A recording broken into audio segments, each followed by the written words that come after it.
everybody. I just want to talk to you a little bit about art journaling.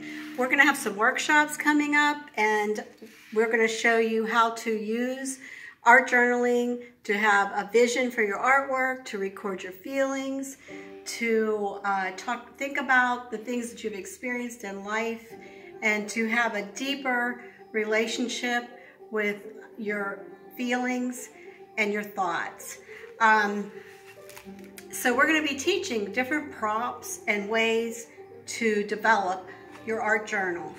All you will need is a book. This one is a mixed media book.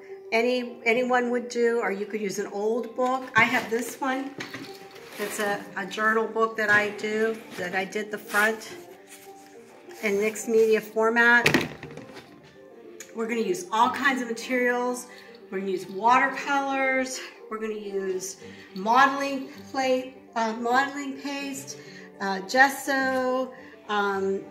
You're going to need some medium. We're going to have this in our workshop, but if you're doing this from home, you'll need all these supplies and some inks.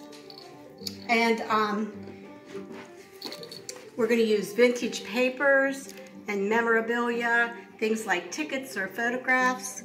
You can bring all those things if you like. These ones were done. This is an image transfer. This is something I drew, but if you can't draw, that doesn't matter. I'm going to show you how to transfer an image, and this is done with charcoal.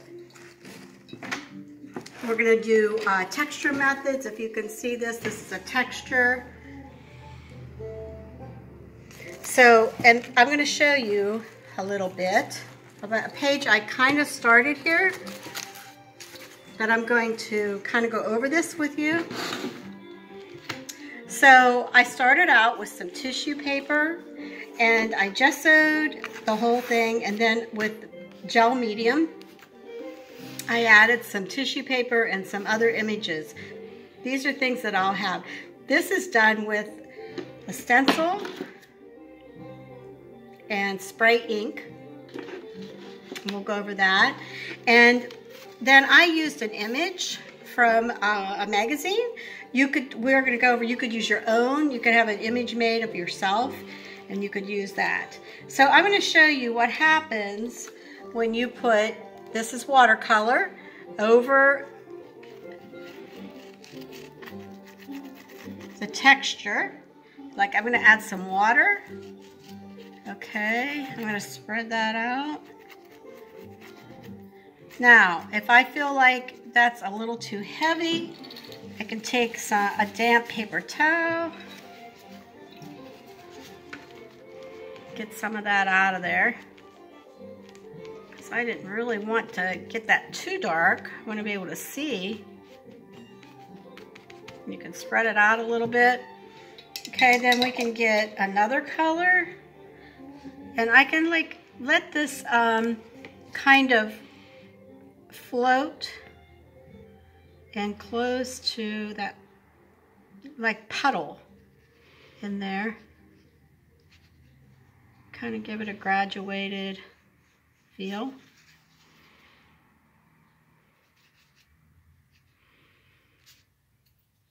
I don't want that on her face too much, so I can wipe it off. And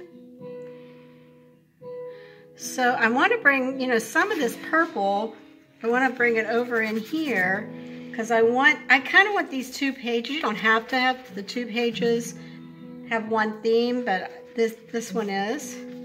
So I'm going to bring some of that purple, and I could have textured this over here too first, and I didn't. You have to let that dry when you texture. And the more water you put, the more faded the color will become. So I'm adding that in. You can do different feelings. I would keep it all in the same family of color.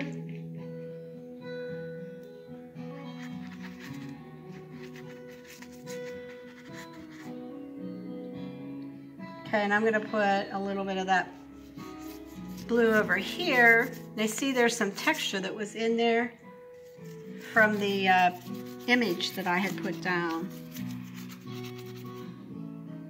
And I think I'll put a little more right up in here.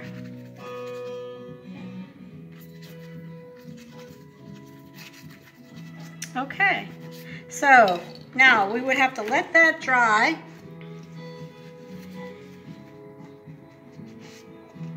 But I'm going to show you one more thing really quick here before. This is a lot of layering.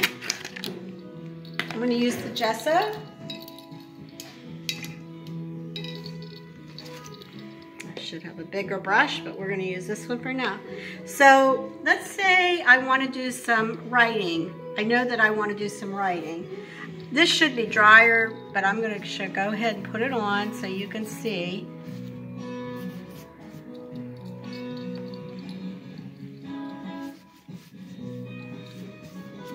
I had put that little thankfulness there. This one's about being thankful. This whole 2 pages, I want it to be about being thankful. So there's going to be a lot more things that are going to go on top of this. Okay, so there is where I put my, I'm going to put some writing in there. I won't have time now because this will have to dry. And then I'm going to do something to this face. And we'll go over that. If you come to one of my workshops, or maybe I'll do a part 2, and we can do some more work on this when it's dry and have some image transfer and some more gesso. So thank you so much, and I hope you come to one of our art journaling classes, or keep tuning in to these YouTubes, and you can learn some little tricks to doing art journaling. Thank you so much.